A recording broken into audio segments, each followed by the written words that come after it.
سلام، خوش اومدید به این ولاگ. خواستم این سری متفاوت سلام کنم و پر انرژی بیام. امروز 3 تا قهوه خوردم، دارم میمیرم از استرس و استراب و تپش قلب و نفسم هم بالا نمیاد. و اینکه خوش اومدیم به این ولاگ. اصلا برنامه ندارم که قرار داستان چی بشه، همین الان گفتم قراره که کلاس زبانم شروع بشه ویدیو رو بگیرم سلاممون بکنم. این هفته اینطوری که حالا توی یه سری از برنامه‌ها یه سری روزا و اینا توی ذهنم بوده، قرار هفته متفاوتی باشه نسبت به هفته‌های دیگه که کاملا روتین بوده و اینا. واسه همین گفتم از همین الان بیام سلام علیکم رو بکنم و بریم برای ویدیو. مرسی از این آباژور خوبم که تو عینکم نور میندازه. چقدرش کل اینتروی که گرفتم توش نور بود، تو چشام، تو عینکم. و اینکه من به یه سوال دیگه‌تون جواب بدم و یعنی سوالی کسی از من نپرسیده، خودم به سوالی که شاید براتون پیش بیاد که شاید هم هیچ وقت پیش نیاد جواب بدم که چرا انقدر عینکات گنده است و چرا عینک میزنی؟ چون شماره چشمم خیلی بالاست، من هیچی نمیبینم. از بچگی عینک میزنم، حالا بیشوخی از 5-6 سالگی عینک میزنم و شماره چشمم خیلی بالاست.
تیشرت رو که پوشیدم بهش میگن تیشرت رنگ. من هر وقت بخوام موهامو رنگ کنم یا برم آرایشگاه مو برام رنگ کنن این تیشرت رو میپوشم، به خاطر اینکه یه بار پوشیدمش رفتم آرایشگاه رنگ گرفت دیگه، تصمیم گرفتم که کلا این بشه تیشرتی که باهاش میرم آرایشگاه یا موهامو رنگ میکنم. مدلش هم خیلی بامزه است، خیلی خوشگله، خیلی دوستش دارم. ولی خب خراب شده دیگه، اما اشکال نداره. میخواستم اینو بهتون بگم که من الان میخوام داستان رنگ موهامو براتون تعریف کنم. من چند وقت پیش رفتم پیش یه آرایشگری که حالا توی بندر خیلی معروفه و اینکه کارش هم خیلی خوبه و اینکه بهش گفتم، یعنی بهش این عکس رو نشون دادم، گفتم که میتونی برام این مدل رو در بیاری؟ و بعد گفت که آره بیا من برات انجام میدم و فلان و اینجور داستانا. و من رفتم و مویی که به من تحویل داد این شد. ولی موهای من کاملا سه رنگ بود، ریشه هام نارنجی شده بود، وسط موهام قهوه‌ای و پایین موهام قرمز. و برای همون روز که از آرایشگاه اومدم، با اینکه به خود آرایشگر گفتم که حالا این بلا سر موهای من آورید، همون موقع بعد از آرایشگاه رفتم واسه خودم رنگ خریدم و الان مامانم میخواد زحمت بکشه موهامو رنگ کنه. و اینکه من هیچ وقت آدم نمیشم. من هر سری پیش یکی از دوستان میرم، خب که همسن و سال خودمه و خب خیلی کارشو قبول دارم، اما وقتی بهش مدلمو نشون دادم گفتن که من میخوام موهام این شکلی باشه، گفت که این دکولوره میخواد و من نمیخواستم موهامو دکولوره کنم. واسه همین چون ردم کرد رفتم پیش یکی دیگه و همین اینجاست که میگن نباید به آرایشگرت خیانت کنی. اما حالا خودم رنگ گرفتم، مامانم میخواد موهامو رنگ کنه، ببینیم چی میشه. و اینکه ببخشید بیرونم صدا میاد.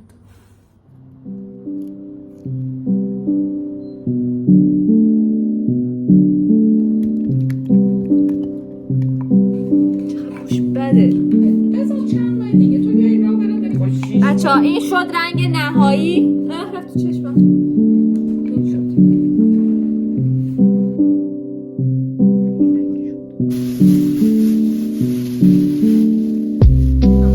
بازم گره بزنم خودم مخفه کنم.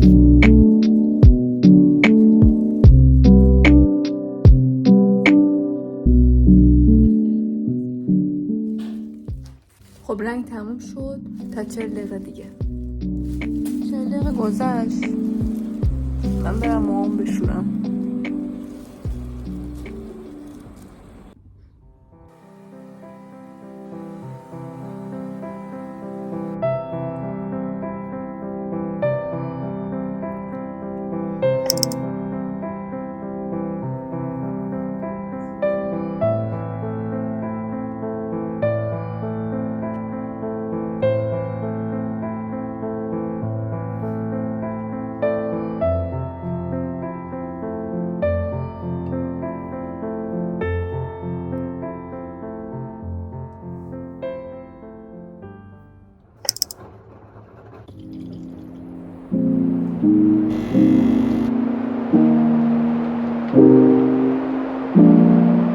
من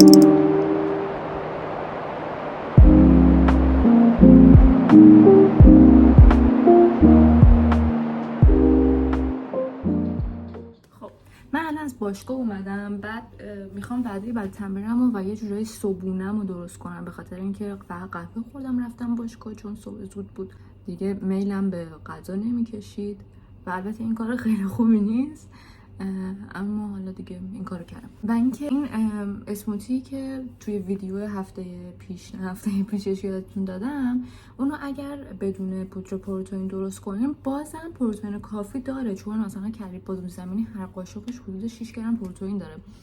واسه همین کلا چیز خوبیه که بخوایم بعد از تمرین بخورید. و خب منم چون الان دیگه پودر پروتئین ندارم و فکر نکنم حالا هم بگیرم، واسه همین الان بدون پودر درست میکنم و خب بازم پروتئین داره و اوکی.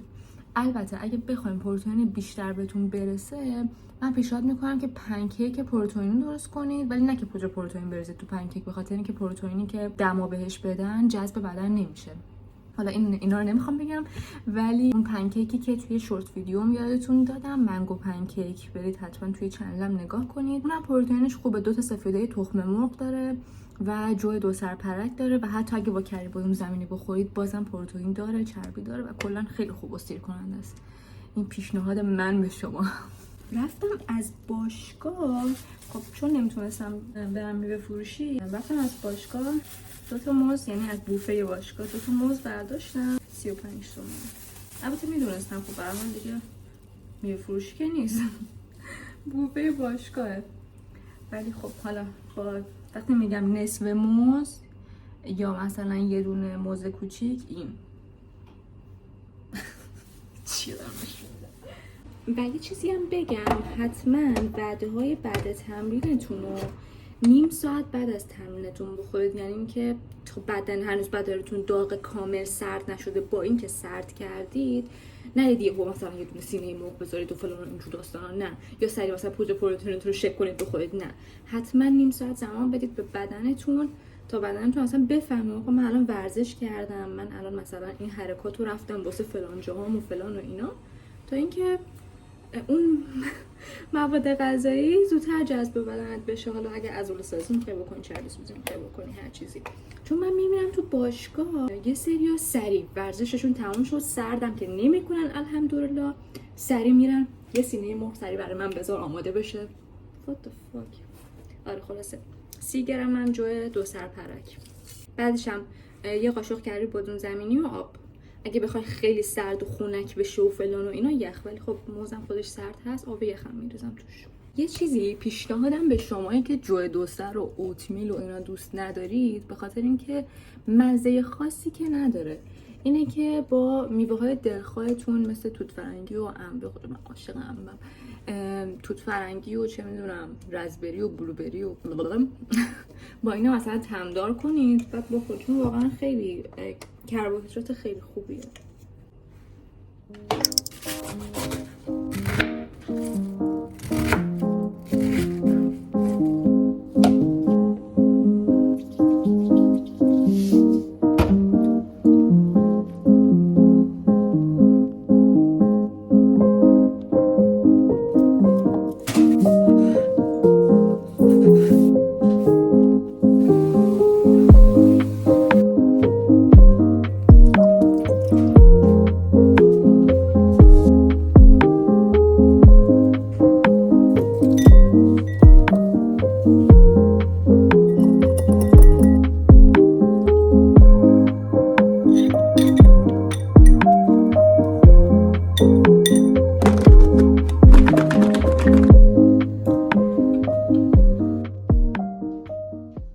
بچه‌ها من برای اینکه نمیخوام این ویدیو خیلی طولانی بشه، میخوام این ولاگ این هفته رو کلا 2 یا حتی 3 پارتش کنم، نمیدونم قراره چی بشه، برای همین گفتم که اینجا این ویدیو رو فعلا تمومش کنیم. من حتما پارت 2 شو 2 یا 3 روز دیگه براتون میذارم، و اینکه اگر از این ویدیو خوشتون اومد حتما لایک کنید و سابسکرایب کنید و زنگوله رو روشن کنید که ویدیوی بعدی رو حتما ببینید. خدافظ.